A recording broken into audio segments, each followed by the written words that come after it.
प्रभु यीशु मसीह के नाम में सभी को जय मसीह की। प्रिय भाई और बहनों, आप सभी को पता है हम बाइबल की स्त्रियों के विषय में ध्यान करते हुए आ रहे हैं। आज हम बाइबल की स्त्री नूह की पत्नी के बारे में ध्यान करने वाले हैं। इसके लिए मुख्य वचन को अगर हम देखने से उत्पत्ति इसके 7वें अध्याय को हम पढ़ने से वहाँ पर हम नूह की पत्नी को देख सकते हैं। नूह की पत्नी का नाम बाइबल में लिखा नहीं है, लेकिन अगर हम इतिहास की किताबों को पढ़ने से, इतिहास की किताबों को देखने से वहाँ पर नूह की पत्नी का नाम नायामा करके लिखा है और इंग्लिश में नामा करके लिखा है। एक स्त्री जन्मने के बाद उसे अनेक पात्रों को निभाना पड़ता है, जैसे कि जन्मने के बाद उसको एक बेटी का पात्र, उसके बाद में एक माता का पात्र और उसके बाद में एक सास का पात्र उसको जमाना पड़ता है। तो अगर हम नूह की पत्नी को देखने से उसके जीवन में इसने किस प्रकार से अपने पात्रों को पूरा किया, किस प्रकार से इसने अपने पात्रों को पूरा किया, किस प्रकार से ये अपने पति के साथ थी, किस प्रकार से ये अपने बच्चों के साथ थी, किस प्रकार से इसने अपने जीवन को पूरा किया करके आज हम नूह के पत्नी के जीवन को ध्यान करने वाले हैं। तो सबसे पहली बात को अगर हम देखने से एक पत्नी का पात्र इसने पूरा किया। नूह जब जहाज बांध रहा था, नूह जब काम कर रहा था, तो उसके कामों में इसने कभी अड़थड़ा नहीं लाया या आप करो, मैं आपके साथ नहीं रहूंगी, आपको जो मर्जी है वो करो, आपको जैसा लगता है वैसा करो करके नूह की पत्नी ने कभी नहीं कहा। उत्पत्ति इसका 7वां अध्याय 7वें वचन को पढ़ने से और उत्पत्ति इसका 7वां अध्याय 13 वचन को अगर हम पढ़ने से वहाँ पर नूह और उसका परिवार, उसकी पत्नी, सभी लोग जहाज में चढ़े करके हम देख सकते हैं। तो नूह की पत्नी के जीवन को अगर हम देखने से नूह की पत्नी के अंदर एक मदद करने वाला स्वभाव को हम देख सकते हैं। उसी प्रकार से आप जहाज बांध रहे हो, आप ही जहाज में जाओ, मैं क्यों आपके साथ आऊं, इस प्रकार से घमंड के स्वभाव को हम नूह की पत्नी के अंदर नहीं देख सकते हैं। यानी नूह की पत्नी के अंदर दूसरी बात को अगर हम देखने से इसके जीवन में घमंड को हम नहीं देख सकते। उसी प्रकार से नूह की पत्नी के अंदर नम्रता को हम देख सकते हैं और आज्ञाकारिता को भी हम देख सकते हैं। आप कह सकते हो, आपको प्रश्न पढ़ सकते हैं कि नूह की पत्नी के बारे में तो इतना अच्छा बाइबल में लिखा नहीं है, तो आप कैसे कह सकते हो कि नूह की पत्नी के अंदर एक अच्छा आज्ञाकारिता स्वभाव है, नूह की पत्नी नम्रता के स्वभाव के साथ थी, नूह की पत्नी ने अपने पति के साथ मदद की करके।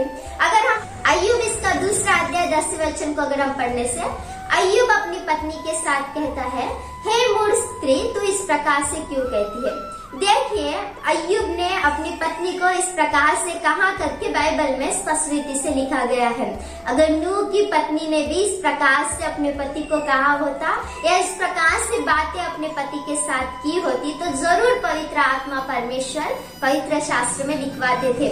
अगर इसके बारे में इस प्रकार से बातें लिखी नहीं गई है तो जरूर वो आज्ञाकारिता और नम्रता के स्वभाव के साथ और बिना घमंड के साथ थी करके हम यहाँ पर देख सकते हैं। हम देख सकते हैं कि जब जहाज में ये लोग चढ़े थे तो इनके साथ 8 लोग और सभी पशु पक्षी थे करके हम यहाँ पर देख सकते हैं। तो इन सभी लोगों का उसने अच्छे तरह से देखभाल किया, उनके साथ उसने अच्छे तरह से काम किया करके हम यहाँ पर सीख रहे हैं। बारिश सिर्फ 40 दिन और 40 रात ही आई, लेकिन अगर हम इतिहास की किताबों को देखने से, इतिहास की किताबों को पढ़ने से लगभग भूमि पर 1 वर्ष तक पानी रहा करके हम वहाँ पर पढ़ सकते हैं। तो 1 साल तक इसने अपने परिवार को, अपने सभी जानवरों को, सभी पशु पक्षियों को इसने अच्छी रीति से देखभाल की होगी करके हम यहाँ पर सीख रहे हैं। तो नूह की पत्नी के जीवन के द्वारा सबसे पहली बात को हम क्या सीख सकते हैं कहने से इफिसियों इसका 5वां अध्याय 24 और 25वें वचन को अगर हम पढ़ने से हर बात में पत्नी पति की अधीनता में रहना चाहिए करके स्पष्ट रीति से लिखा गया है।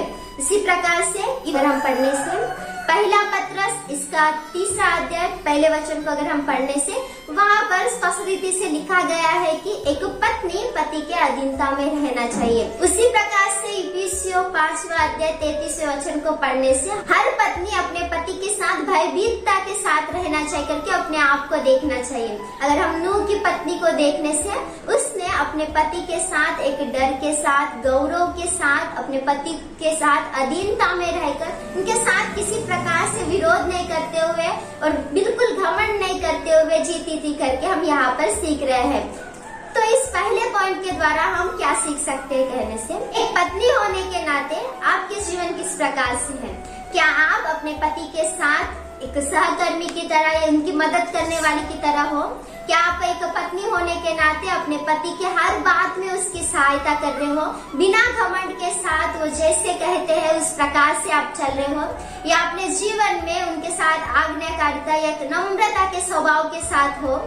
नूह की पत्नी के जीवन के द्वारा हम सीख सकते हैं कि हमें अपने पति के अधीनता में रहना चाहिए, उनको गौरव देते हुए और उनके हर एक बात में उनके साथ चलकर बिना घमंड के साथ हमें जीना चाहिए और नम्रता के स्वभाव के साथ रहना चाहिए करके नूह की पत्नी के द्वारा हम इस पहले पॉइंट में सीख सकते हैं। दूसरे पॉइंट को अगर हम देखने से, नूह की पत्नी ने माता का पात्र भी पूरा किया। देखिए, नूह और नूह की पत्नी को 3 पुत्र थे। उसने अपने पुत्रों को एक आत्मिक रूप से जीना, कैसे जीना चाहिए ये सिखाया, अपने पुत्रों को सही शिक्षा देती थी करके हम देख सकते हैं। अगर हम वचन को पढ़ने से, नीति वचन इसका 22 अध्याय 6वें वचन में इस प्रकार से लिखा है, लड़के को उसी मार्ग की शिक्षा दे जिसमें उनको चलना चाहिए और वह बुढ़ापे में भी उससे ना हटे करके वचन में स्पष्ट रीति से लिखा है। देखिए, नूह की पत्नी ने इसी वचन के अनुसार अपने पुत्रों को सही मार्ग की शिक्षा दी, क्योंकि उन्होंने बड़े होने के बाद भी उन मार्ग में से नहीं हटे करके हम यहाँ पर सीख सकते हैं। जब नूह जहाज बांध रहा था तो पहले ही परमेश्वर ने नूह से कहा था कि इतने लोगों को तुझे जहाज में रखना चाहिए, तो कितना बड़ा जहाज बनाएगा। नूह इतना बड़ा जहाज बना सकता था, लेकिन उसके साथ उसके पुत्रों ने भी उसकी मदद की करके हम यहाँ पर देख सकते हैं। उसके पुत्रों ने उसकी मदद की, इसीलिए वो जहाज इतना बड़ा बन सका करके भी हम यहाँ पर देख सकते हैं। तो आप कह सकते हैं कि नूह के पुत्रों के बारे में तो इस प्रकार से वचन में लिखा नहीं है, वो किस प्रकार से अपने माता पिता के अधीन में थे करके कहने से, अगर वो अपने माता पिता के विरोध में रहते या अपने पिता के साथ कहते मैं आपके साथ जहाज में नहीं आऊंगा, आप ही चले जाइए, ऐसे अगर कहते तो पवित्र आत्मा परमेश्वर जरूर बाइबल में लिखाते थे। उनके बारे में बाइबल में बुरा करके कहीं भी लिखा नहीं है। वो अपने माता पिता के अधीन में रहकर उनकी बातों को मानकर अपने माता पिता जैसे कहते हैं वैसे चलने वाले थे करके हम इस दूसरे पॉइंट में सीख सकते हैं। तो एक माता होने के नाते आज आपके जीवन किस प्रकार से है? क्या आज आप अपने पुत्रों को आत्मिक रीति से जीना सिखा रहे हो? क्या आज आप पुत्रों को अपने माता पिता के अधीन में रहना, उनकी बातों को मानना सिखा रहे हो? आज एक माता होने के नाते आपके जीवन किस प्रकार से है? कुछ माता है, कुछ सिखाने वाले, अच्छी रीति से सिखाने वाले रहते हैं और बुरी मार्ग पर भी सिखाने वाले रहते हैं। उदाहरण में बाइबल में देखने से अतल्या ने अपने पुत्रों को बुरे मार्ग पर चलना, बुरी रीति से चलना करके सिखाया था। लेकिन अगर हम हन्ना को देखने से, उसने अपने पुत्रों को आत्मिक जीवन में कैसे बढ़ना चाहिए, आत्मिक रीति पर कैसे चलना चाहिए करके सिखाया था करके हम बाइबल में देख सकते हैं। तो आज एक माता होने के नाते आपके जीवन किस प्रकार से है? क्या आज आप अपने पुत्रों को आत्मिक जीवन में चलना सिखा रहे हो? एक माता पिता, आप तो खुद अपने आत्मिक जीवन में रहते हैं, लेकिन अपने पुत्रों को संसार की रीति पर चलना, संसार के इसमें बढ़ना सिखाते हैं। लेकिन नूह की पत्नी ने अपने पुत्रों को आत्मिक जीवन में बढ़ाया, आज्ञाकारिता में बढ़ाया। तो इस दूसरे पॉइंट के द्वारा हम क्या सीख रहे कहने से, एक माता होने के नाते अपने पुत्रों को आत्मिक जीवन में बढ़ना और आज्ञाकारिता में रहना सिखाना चाहिए। अगर हम तीसरे पॉइंट को देखने से, नूह की पत्नी ने सास का पात्र भी पूरा किया। नूह की पत्नी को 3 बहुएं थी। अगर हम बाइबल में देखने से, वहाँ पर इस प्रकार से लिखा नहीं है कि 3 बहुओं का कभी सास के साथ झगड़ा हुआ था या सास का 3 बहुओं के साथ झगड़ा हुआ था। उनकी पत्नी को 1 बहू नहीं बल्कि 3 बहुएं थी और ये सभी लोग जहाज में मिलजुल कर रहते थे करके हम यहाँ पर देख सकते हैं। जब इन्होंने जहाज पर चढ़ा था तब ये सभी लोग, उनके 3 बहुएं, उनके पुत्र, नूह की पत्नी और नूह, सभी लोग चढ़े थे और ये सभी मिलजुल के रहते थे। इन्होंने कभी नहीं झगड़ा किया होगा, नहीं एक दूसरे से ऐसे मनमुटाव किया होगा, लेकिन ये लोग अच्छे रीति से रहते होंगे करके हम यहाँ पर देख सकते हैं। नूह की पत्नी अपने 3 बहुओं के साथ एक अच्छे स्वभाव के साथ और प्रेमी स्वभाव के साथ रहती होगी, क्योंकि जब नूह के बहुएं अपने मायके को छोड़कर ससुराल को आई थी, उसके बाद ही ये लोग जहाज में चढ़ गए होंगे। जब पानी खत्म हुआ, जब ये 40 दिन 40 रात बारिश रुक गई थी बाद में, तो ये जब जहाज में से उतरे तो सब कुछ नष्ट हुआ था। तो ये नूह के बहुओं के माता पिता भी नष्ट हुए होंगे। तो एक माता का प्रेम भी नूह की पत्नी ने अपने बहुओं को दिया होगा करके हम यहाँ पर देख सकते हैं। बाइबल में लिखा नहीं है, लेकिन ये एक आत्मिक स्त्री की तरह हमें यहाँ पर दिख रही है। नूह अगर हम देखने से नूह की पत्नी एक आत्मिक रूप से थी करके लिखा नहीं है, लेकिन ये एक आत्मिक स्त्री की तरह हमें दिख रही है। इसने अपने सास के पात्रों को पूरा किया, वो भी एक बहुत ही अच्छे रीति के साथ पूरा किया करके हम यहाँ पर देख सकते हैं। तो एक सास होने के नाते आज आपके जीवन किस प्रकार से है? क्या आप अपने बहुओं को अच्छी रीति से देख रहे हो? एक प्रेमी, जब बहू अपने मायके को छोड़कर ससुराल में आती है तो उसे मिलने वाला प्रेम, माँ के रूप से मिलने वाला प्रेम सास होने के नाते आज आप उन्हें दे रही हो। कुछ सास को अगर हम देखने से माता का पात्र तो बहुत अच्छे से निभाते हैं।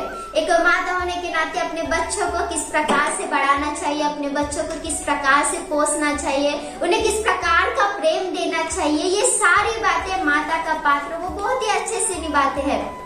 लेकिन जब सास का पात्र उन्हें आता है, तब ये लोग सीरियल्स को देखकर, फिल्म्स को देखकर, उनमें के एक्शंस को देखकर अपने बहुओं को बहुत ही सताते हैं। तो नूह की पत्नी ऐसे बिल्कुल नहीं थी। नूह की पत्नी अपने पात्र को बहुत ही अच्छे रीति से निभाई। अपने सास होने के पात्र को इसने बहुत ही अच्छे से निभाया। हमने अभी भी देखा था कि ये जहाज में मिलजुल कर रहते थे।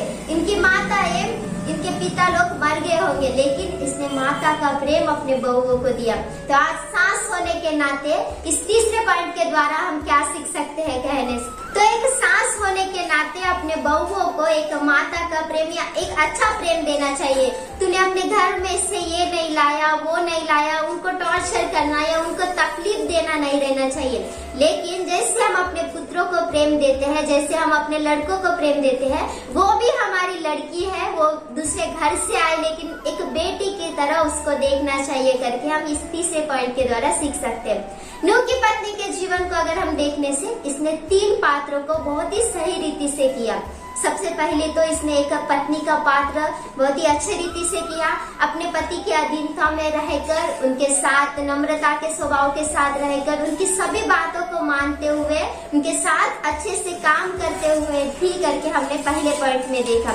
दूसरे पॉइंट में देखा कि इसने एक माता का पात्र भी बहुत ही अच्छे रीति से निभाया। अपने पुत्रों को आत्मिक जीवन में इसने बढ़ाई। अपने पुत्रों को आज्ञाकारिता में रहना, अपने माता पिता की बात मानना करके भी सिखाया था। और तीसरे पॉइंट को अगर हम देखने से इसने अपने सास का पात्र भी बहुत ही अच्छे रीति से निभाया। अपने सास होने के नाते अपने बहुओं के साथ वो प्रेम के साथ थी जो प्रेम उनकी माताएं उन्हें देती थी। बहुत ही अच्छे प्रेम को उन्हें दी और उनके साथ मिलजुल कर थी करके हमने तीसरे पॉइंट में देखा। पति को पत्नी होने के नाते पत्नी को अपना मन फिराना चाहिए और एक पुत्रों की माता होने के नाते एक माता को अपना मन फिराना चाहिए और बहुओं की सास होने के नाते सास को भी अपना मन फिराना चाहिए। प्रभु इन बातों को आशीष दे। आमीन। Praise Lord.